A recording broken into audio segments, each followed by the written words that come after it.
السلام عليكم ورحمة الله وبركاته. الحمد لله رب العالمين والصلاة والسلام على رسول الله وعلى آله وصحبه أجمعين. هذا مسيء جلبه هدم فوت وكدفت من دو ويتند الوجيز للدكتور عبد العزيز والبجري حفظه الله. هي يوتين كون دين ودانو دي فيديو جدو كوالي تقول جماعة بجانغا هرب كتودي ما بسيرتوين من بلاد الكوردوبين. awa haray kanyum kadi meden tori kala ndaro be di video ji do si falje no ton ande ko wondo e wolde on kanyum shaytan haray ko shaytan e longini mi yewti dum don haray dina Allah kanko bari on mino haray kanyum kadi si feddi don haray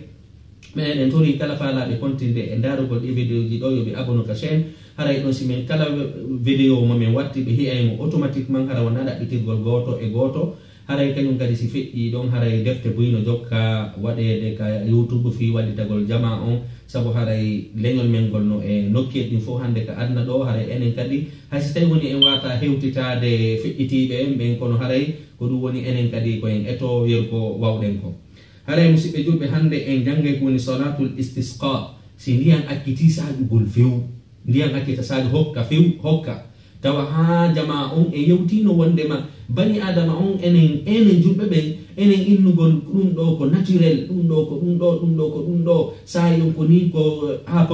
ko problème climatique ko problème réchauffement climatique haray ko sa yon dum enen dum ala nder ton enen kala ko hebi en ko e Allah subhanahu wa ta'ala fewtaten kala problème hebuden ko e Allah subhanahu wa ta'ala fewtaten dum do non inna en wonde ma enen en dettata ko science gidi woni e wolde kon wonde ma dum do e dum do ko dum do sali neja ko dum do sali ndiyan saja ko dum do sali ko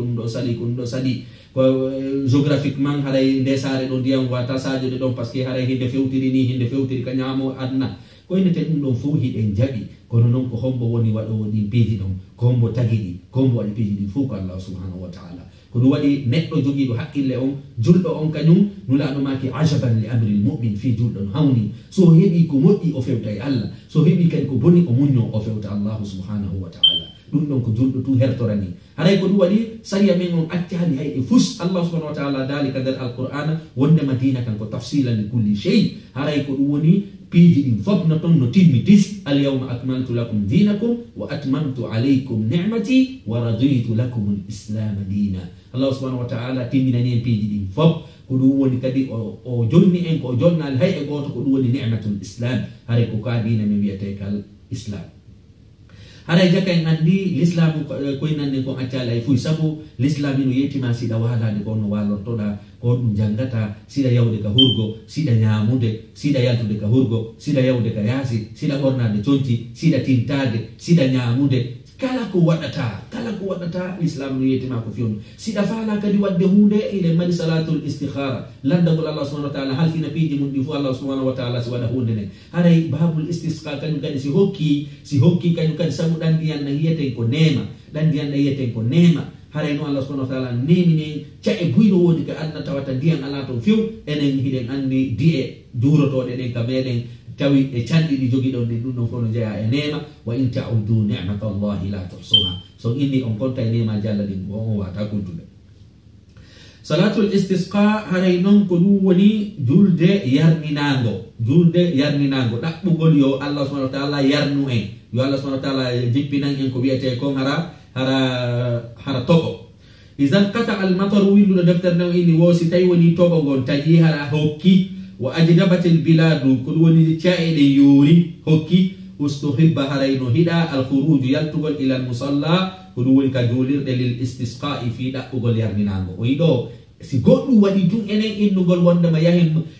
wade manifestation ma ko nande mudum piji go hindo wodi e yata wade manifestation ko dogol kisari hakna ya fatto yo ka julirde Allah wa annal masajida lillahi fala tad'u ma Allahi ahada hara julirde den ko tuudi Allah buyutur rahman hara ko tuudi yurmete don juldo e kefero ko wadi si diyan akkiti saaju gol tun ko dogol kisari ka julirde toro Allah subhanahu wa ta'ala ma yanto ya ladde toro Allah subhanahu wa ta'ala si tawi kadi woni hara ko wi'eten kon clips nange gen e lewru nu yaltidi e dalor mateddan hara sabu lewru bisagol hakkunde leydi men din e nange men den don kanyum kadi kisanka ka julirde ma ka ladde yeten toro en Allah subhanahu wa ta'ala ويصلي بهم الإمام إمام أنجلنا بكجول دتوما كلا ركعتين كل وني دار ديدي ويكثر من الدعاء أحبنا دعاء ترغل والاستغفار وإنسنغل ويحول رداءه كل وني سوغين جول دين دار ديدي o waylita ko o ɓorni comme sabu haɗay nden ñande ko ɗum waɗi jannguɓe ɓen inni wosi ndiyan acciti saɗugol ha enen en fokkiti no ɓura hiɗede si dammi no haɓɓano ko yiɗi accite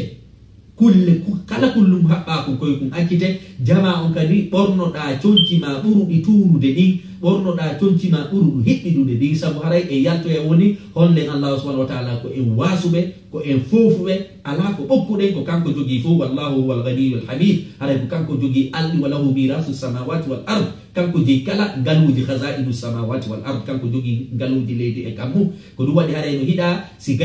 si tawi woni salminama tum darɗe ɗe salminama haray mo kala koyo waylutu ko ɓornino kon si tawi woni ko kufune hippiɗa waylita on ɗon kadi kala ko joguiɗa ko ya waylutu tawa kadi haɗa ko conci ma kiɗɗi ɗi siko julde noon siko julde suma e donki haray no hiɗa ya ɓorno conci kesi no hiɗa ya waɗi to parfum ino hiɗa ɗum non kono ka julde istisqa hiɗa ka few ko ya ɓorno conci ma ɓurɗi kiɗɗiɗi ɗin jaka en andi sariya on hina an sincata ko sariya on yettoma ko watta ɗa sariya on no hiɗi ya ɓorno kesum ɗo sariya on hiɗa ya ɓorno kesum ko ɗum ɓe jannguɓe ɓen inni ahlusunna wal jamaa ɓe inni wondema haray alqabihu huwa ma qabbahahu lshar'u walhasanu huwa ma hassanahu lshara ko moƴƴi koko sariya on inni no moƴƴi ko boni koko sariya on wi'i no boni si jama on fof hawtiti inni goɗɗum no boni tawi sariya on inni ɗum ɗo no moƴƴi haray hunde moƴƴude si jama on kadi fof inni hunde no moƴƴi tawi sariya on inni no boni haray ɗum kañum kadi nden hunde ɗon ko sariya on jokkete jaka en andi haray himɓe ɓen wona kamɓe ñawata attahlilu wattahrimu biyadillahi subhanahu wa taala harmingol e dagingol ɗum ko e jungo allahu subhanahu wa taala woni قال سفيان بيرو بماكي فأخبرني المسعودي عن أبي بكر هري بيرو بماكي وانا بماكي بمسعودي بيتك بدون أنهم كانوا كسيدنا أبو بكر اتقال بماكي جعل اليمين على الشمال بوانا كانوا كسيتاي وني لبورنادي كوهي كورنو كنيامو غاكو هي كورا كنانو سابو سا ويلتي دولكيم هند كدي كوهي كورنو غاكو كوغاون تيرتا وعنه اتمام بكر قال بما رأيت النبي صلى الله عليه وسلم ميل لا صلى الله عليه وسلم لما خرج يستسقي يلتي في يرني نقول قال بما فحول إلى الناس ظهره واستقبل القبلة كلوني بهجي نولا صلى الله عليه وسلم إن جينا جولدتم نولا صلى الله عليه وسلم هجي جماعه إذا عندي سوى من جولد باو ما هذا باو ما هو هيكورينو إذا عندي كدوم كدكو هيدا كجولد ko si tawi woni salminama ko ya fewtu yimɓe ɓe giɗa kono salatul istisqa kañum si salminama tun ko ya hilto fewtina ɓawo ma ngo yimɓe ɓen toroɗa Allah subhanahu wa taala haraɗa wayliti ko ɓorniɗa ko fof jannguɓe ɓen kadi inni si dammi no haɓɓa ko yiɗi accite gerto sino hilpa ko yiɗi gertoɗe hippite kala ko joga ko ɗumanne haray fi tum yawgol ɗo kañum kadi gorko e debbo bobo fof koyo yaw yaha ka julirde ma yaha ka kollaɗe fewta Allah subhanahu wa taala toro wulla sabu istisqa haray noon musidɓe julɓe ta en yaɓi to nde hunde sabu si ndiyan saji ali goɗɗo wawata wurude ga planète ji buyno woodi haray ɗi fimaji andama kono goɗɗo wawata yawde wuroya toon sabu ndiyan ala toon kala ka ndiyan ala toon kala ka ndiyan ala a wawata wurude toon sabu haray a jogaki wiyete oxygéne haray oxygéne si ala toon a wawata wurude ko ɗum waɗi Allah subhanahu wa taala inni wa ja'alna min al-ma'i kulla shay'in hayy haray piiji wuruɗi ɗin fof mi waɗi e majji ndiyam ɓandu ma ndu ndiyam hino toon piiji ɗin fof haray Allah subhanahu wa taala no neminiɗen ɗan ndiyam haray noon ko angal andugol ko ɗum woni nema ndiyam ɗan si woni ha an a ɗonɗama a ɗetti ɗo taso ndiyam an a yari sa heeƴi ɗum ɗon no ɓerde ma nden ɓuɓirta noon a anday ko woni nema ndiyam واستقبل القبلة بفيوت قبلة يدعو تيه بتراد تيه بأنت جورك رافعا يده ثم حول رداءه أنتم بويلتي تونت مبني وانا مبني بويلتي ثم صلى لنا ركعتين في جار فيهما القراءة بجنگ درب إيدي بفنيني أمجد haray noon musidɓe julɓe kono hiirɗa iidi no juulireni salatul istisqa kañum kadi ko noon juulirte ko ya waɗu takbirji jeeɗiɗi takbirji jeego tawta ko wiyete kon takbiratul ihram sa ari ɓayno allahu akbar si tawi woni deƴƴita a seeɗa woni takbiratul ihram o ɓeyda noon hande kadi takbiratji jeego Allahu akbar tuma habbirtawo ɓanta jungo habbirango arano ngon ko gonɗo inete takbiratul ihram ɓeyda ɗon jeego wona jeeɗiɗi ka darde aranere ka darde ɗiɗaɓe ko ɗum woni waɗa takbiratul ihram ɓeyda nayyi tawti takbiratul ihram wona jowi no juulirta no salatul idi ko noon kadi juulirta salatu al istisqa joni noon haray kañum kadi no hiɗa siɗa jangude waɗude salatul istisqa haray darde aranere nde janga suratul a'la darde ɗiɗaɓere nde janga suratul khashiya wona no juulirta no hiɗen andi ko ɗin suratuji ɗon kadi hiɗa ya juuluka iidi haray ko ɗin kañum kadi hiɗa ya juuluka iidi haray noon hebbina kañum kadi du'agol haray noon hiɗen mari